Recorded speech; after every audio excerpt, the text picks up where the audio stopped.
também do combate à corrupção. Como foi que eles destruíram a Lava Jato? Quais foram os punhais que eles colocaram nas costas da Lava Jato? Assim, as leis, os trâmites. O que fudeu? Monarca, muita grande coisa. pacto nacional que eles fizeram. Rapaz, grande pacto nacional foi, né, o Jucá falava, né, vamos fazer um pacto nacional com o Supremo, com tudo. Eu vejo várias decisões que foram adotadas nos vários poderes que foram retrocessos e que minaram a nossa capacidade de combater a corrupção e que minam os resultados dos processos das investigações até hoje. Então, quando a gente olha para 2019 começou em março com uma decisão do Supremo Tribunal Federal que mudou uma regra. Então imagina que você está lá no jogo de futebol e chega no final do jogo, tá lá, vamos dizer, tá 3-1 pro Palmeiras. O Palmeiras fez 3 gols de pênalti. Não, qualquer um menos o Palmeiras.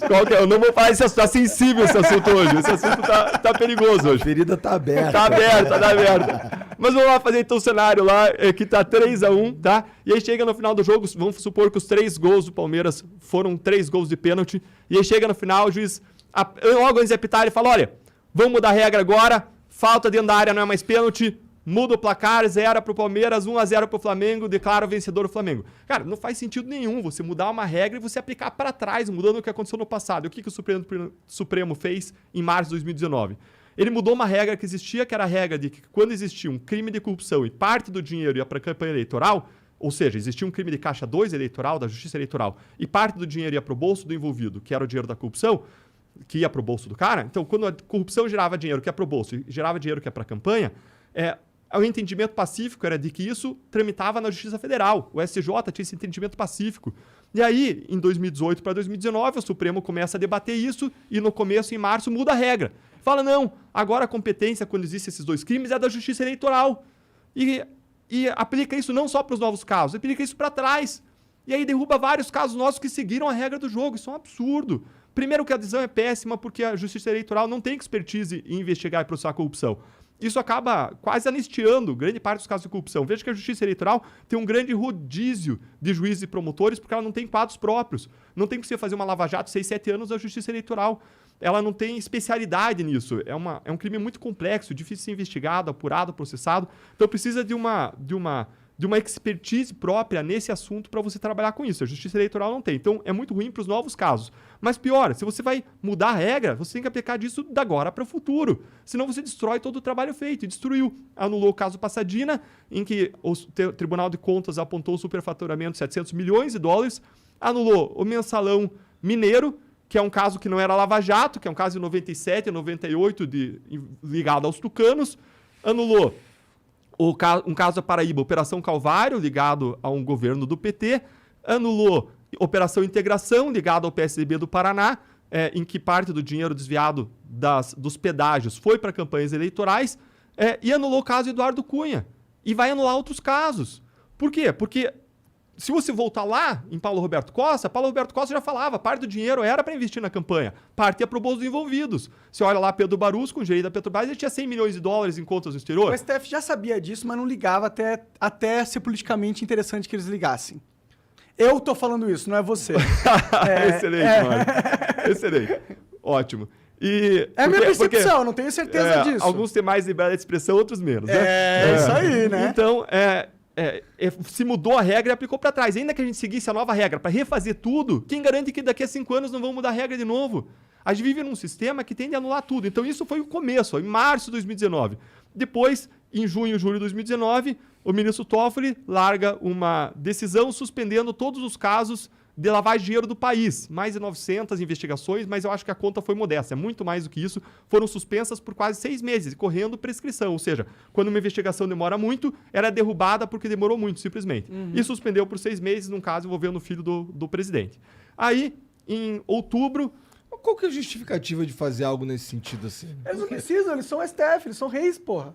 Mas o rei não precisa justificar o que ele faz, ele só faz, ele é dono do poder. Igor, para ser bem assim, realista, direito não é matemática. Você sempre pode ter posições para 2 sentidos diferentes sobre uma coisa. E qual é o problema? O problema é que o nosso sistema, o fato de existir duas posições, faz com que a gente perca sempre. Por que isso? Porque o cara vai questionar qualquer caso criminal, qualquer investigação e qualquer processo em 3 instâncias. Nós somos o único lugar do mundo com 4 instâncias de julgamento. O único lugar do mundo. E, cada vez que o réu ganha, não tem recurso para o Ministério Público. Sempre que ele ganha no habeas corpus em qualquer tribunal, não tem recurso. Então faz a conta matemática. Digamos que tem uma posição em que seja 50% de chance de cada um pensar de um jeito. Com certeza vocês discutem vários assuntos com várias pessoas aqui e várias vezes surgem discordâncias. E é razoável discordar. Então é razoável que os tribunais discordem. Em vários casos, essa discordância seja de, sei lá, 50%. E aí você tem, então, 1/2 de chance de ganhar no primeiro tribunal, no tribunal de apelação. Aí você tem outro 1/2 de chance de ganhar no STJ e mais 1/2 de chance de ganhar no STF. Só que lembre que se você perder em qualquer lugar, Ministério Público, sociedade, perde de uma vez. Porque você não tem recurso. Se o réu perder, ele recorre para o tribunal seguinte. Para você ganhar, você tem que ter, então, 1/2 vezes 1/2 vezes 1/2, uma questão de probabilidade. Então, você tem 1/8 de chance de ganhar. Ou seja, sempre que você tem uma questão em que os votos são divididos, as opiniões são divididas em 50% e 50%, a chance do Ministério Público ganhar o caso é de 10%. E o problema é que não tem uma questão controversa no processo. Tem várias questões controversas no processo. É só ter um bom advogado para levantar 5, 6, 7 questões controversas. Aí você faz a matemática. Qual é a chance de ganhar na primeira questão? 10%, 1/10. Qual é a chance de ganhar na segunda questão? 10%, 1/10. Qual é a chance de ganhar nas duas? Cara, praticamente nada. 1/10 vezes 1/10, 1/100. 1% de chance do Ministério Público ganhar. Então os casos são triturados. Essa é a nossa realidade. Nosso sistema é feito para não funcionar. Se a gente não mudar isso, a gente não vai acabar com a impunidade e não vai acabar com o problema da grande corrupção política brasileira. E aí, depois dessa decisão de outubro, depois dessa decisão do COAF, em que, com base numa discordância, o Toffoli ficou vencido, ele suspendeu isso por 6 meses, ele disse, não, o Ministério Público, o COAF não pode acessar informações fiscais, bancárias e mandar para o Ministério Público. Esse foi o argumento dele, tá? Contra toda a história de decisões de todos os tribunais, e ele ficou absolutamente vencido no Supremo Tribunal Federal. Tomou uma decisão totalmente fora da curva, tá? E aí você pode especular as razões, mas eu não vou especular aqui, vou deixar para o Monark, tá? E aí, em outubro, você tem uma outra decisão em que o Supremo cria outra regra e aplica para trás. E aí ele cria uma regra dizendo o réu delatado tem direito de falar depois do réu delator. O Supremo pode criar uma nova regra dessa? Pode. Mas, de novo, aplica para frente. Mas por que ele tá criando? Essa é a questão, né? Na minha opinião, assim. Por que ele tá criando esse monte de regra do nada? Claramente... Pra aplicar pra trás, pra fuder com os processos. Exatamente. O STF, na minha visão, ele age como um órgão em prol da corrupção. Tá ligado? Pode não ser a intenção deles, mas o resultado é esse. Agora, eu duvido qual é a intenção deles. Eu sou cético. Eu não acho que eles são bonzinhos. Essa é a intenção que eu acho que eles têm, entendeu? Monark, esse é o ponto que você colocou. Qual o efeito dessas decisões sobre investigações e processos? E com certeza atrapalham o combate à corrupção. Mas não parou aí. Criou uma nova regra dizendo isso, aplicou para trás. Isso anulou vários casos, anulou o caso Bendini, um caso de condenação, anulou uma ação de improbidade contra uma empresa que estava pedindo coisa de 380 milhões de reais, já tinha uma condenação a pagar, restituir para os cofres públicos 380 milhões de reais, e anulou um outro caso agora que eu não lembro exatamente o nome de quem que era o réu, mas anulou 3 casos criminais e pode anular outros, porque essa regra não existia. Não só não existia no Brasil, mas não existia em nenhum lugar do mundo, não tinha como a gente adivinhar que essa regra ia ser criada. E até o Supremo pode criar novas regras, mas a gente fere uma segurança jurídica básica. Você criar regra e aplicar para trás. Acaba com a nossa possibilidade de ter um resultado positivo para a sociedade. Mas como se não bastasse isso, em novembro de 2019, o Supremo veio e decidiu que não podia mais prender depois do julgamento da segunda instância, depois da condenação. Só pode prender depois do julgamento nas 4 instâncias e infindáveis recursos. Gente, sendo que era o próprio sistema que tinha o próprio Supremo que tinha decidido anteriormente que era pra parar de desconsiderar, porque era antigamente assim. E ele mesmo tinha decidido que era pra parar. Aí, caralho, eu preciso que o cara volte pro jogo político aí, hein? Lula tá preso, precisava dele, porra, porque, mano, se o Lula continuar preso, o Bolsonaro vai perder. E aí, se o Bolsonaro perder, fudeu, a gente vai perder. Pode ser um cara que a gente não controle ali de novo, entendeu? Não vamos correr esse risco, a gente tem o Bolsonaro na nossa mão. O Lula, é claro, nosso amigo. Porra, vamos fazer isso, a gente só ganha. Porque sabe qual que é o problema? Eu acho que é muito difícil. O STF, tipo, eu não sei, mas não me parece uma organização que tenha um passado ilibado, tá ligado? Eu acho que esse é o medo deles, entendeu? Se alguém como você começa a ganhar muito poder dentro das instituições, começa a realmente querer combater a corrupção, aonde isso vai parar? Onde a minha opinião, eu acho que 90% das pessoas que estão hoje envolvidas no sistema têm o cu preso de alguma forma. E aí, como que você, controlando o sistema, vai deixar que um câncer, que é o combate contra a corrupção, aumente e mate o teu sistema maravilhoso de mamata infinita? Tem uma interpretação muito boa de um juiz lá do Paraná. O Monarca tá tentando Sem dó, né? Tá Sem dó. tentando foder. Não, isso é minha opinião. Isso sou eu que penso. Eu penso isso. Bom, obrigado, Monarca.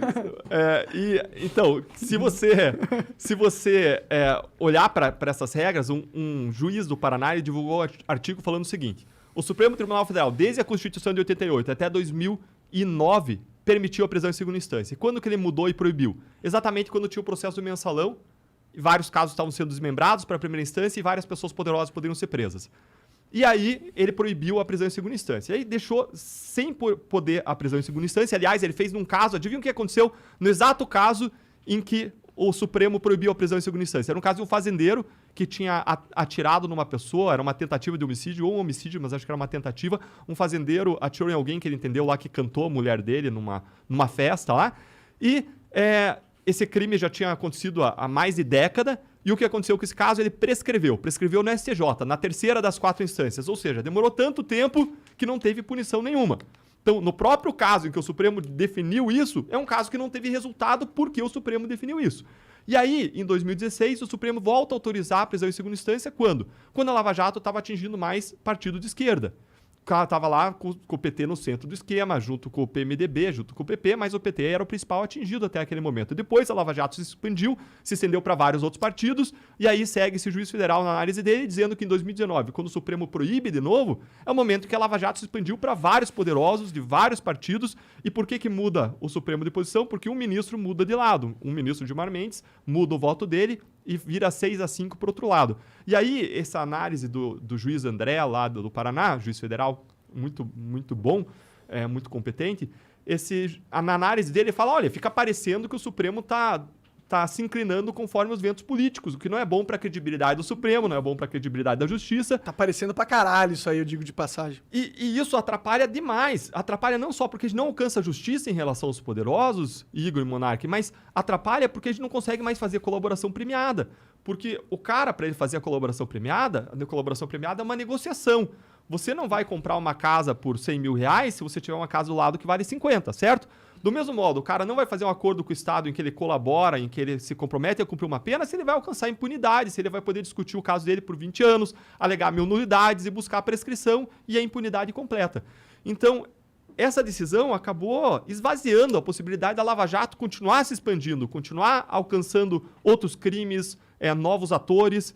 E ainda por cima, o Congresso Nacional, ainda em 2019, faz uma mudança da lei que mina mais ainda a possibilidade de fazer colaborações premiadas e que diminui a possibilidade de você prender e praticamente impede as prisões da Lava Jato. Porque diz o seguinte, a lei que o Congresso passa, no projeto anticrime que o então ministro da Justiça, Sérgio Moro, enviou para o Congresso, tinha uma série de regras contra a corrupção. Essas regras foram esvaziadas no Congresso e eles enxertaram uma regra que proibia prisões preventivas por fatos que não fossem atuais. Ora, os fatos da Lava Jato eram até 2014, 2015, 2016, aí você não podia mais prender, entendeu? Então, você foi sofrendo... o combate à corrupção foi sofrendo uma medida, um revés atrás do outro. A ponto da OCDE, a Organização para a Cooperação e Desenvolvimento Econômico, montar uma comissão para supervisionar o Brasil nesse ponto. E o Brasil quer entrar na OCDE. E algo que nunca aconteceu em relação a isso, aconteceu em relação ao Brasil, de tantos retrocessos que a gente estava vivendo. E os retrocessos continuaram. Eu falei de alguns aqui. Então, a gente tem visto o nosso trabalho contra a corrupção ser desmontado. E eu posso, de novo, ficar de braços cruzados, olhando isso, reclamando na minha zona de conforto, ou eu posso, como a gente sempre fez, buscar encarar essa realidade, buscar novas alternativas, fazer mais, fazer melhor, fazer diferente e tentar mudar essa realidade, saindo da minha zona de conforto e encarando um debate político, indo para a arena política, que é onde tudo está acontecendo. Eu imagino que você não tomou essa decisão sozinho.